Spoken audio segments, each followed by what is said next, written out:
आलसी गधा ईसप की कहानी। एक समय की बात है। एक व्यापारी था जो नमक का व्यापार करता था। उसके पास एक गधा था जिसे वह रोज नदी पार करके दूसरे गांव में नमक पहुंचाने के लिए इस्तेमाल करता था। व्यापारी और गधा रोज सुबह जल्दी उठकर नमक की भारी बोरियां लेकर सफर शुरू करते थे। व्यापारी मेहनती और ईमानदार था, लेकिन इसका गधा काफी आलसी था। गधा हमेशा सोचता रहता था कि किसी तरह काम से बचा जाए। एक दिन की बात है, व्यापारी और गधा नमक की बोरियां लेकर नदी के पास पहुंचे। नदी पार करते समय गधा फिसलकर पानी में गिर गया। जब वह उठा तो उसने महसूस किया कि उसकी पीठ पर लदी नमक की बोरियां हल्की हो गई है, क्योंकि पानी में नमक घुल गया था। गधा यह समझ गया कि अगर वह पानी में गिरता रहेगा तो उसका बोझ कम हो सकता है। अगले दिन गधे ने जानबूझकर नदी के बीच में जाकर पानी में गिरने का नाटक किया। इस बार भी नमक घुल गया और उसका बोझ कम हो गया। गधा मन ही मन बहुत खुश हुआ कि उसे मेहनत से बचने का एक आसान तरीका मिल गया है।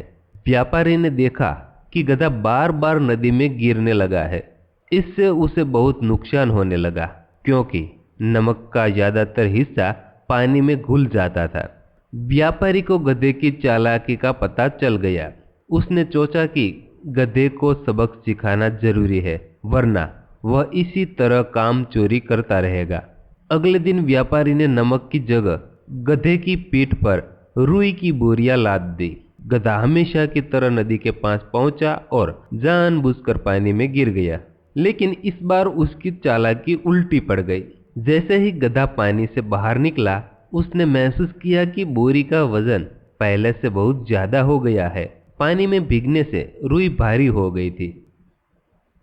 गधा समझ गया कि उसने चालाक बनने की कोशिश में अपनी ही मुसीबत बढ़ा ली है। वह अब पछता रहा था और सोच रहा था कि काश उसने अपनी जिम्मेदारी ईमानदारी से निभाई होती। उस दिन के बाद गधे ने कभी काम चोरी नहीं की।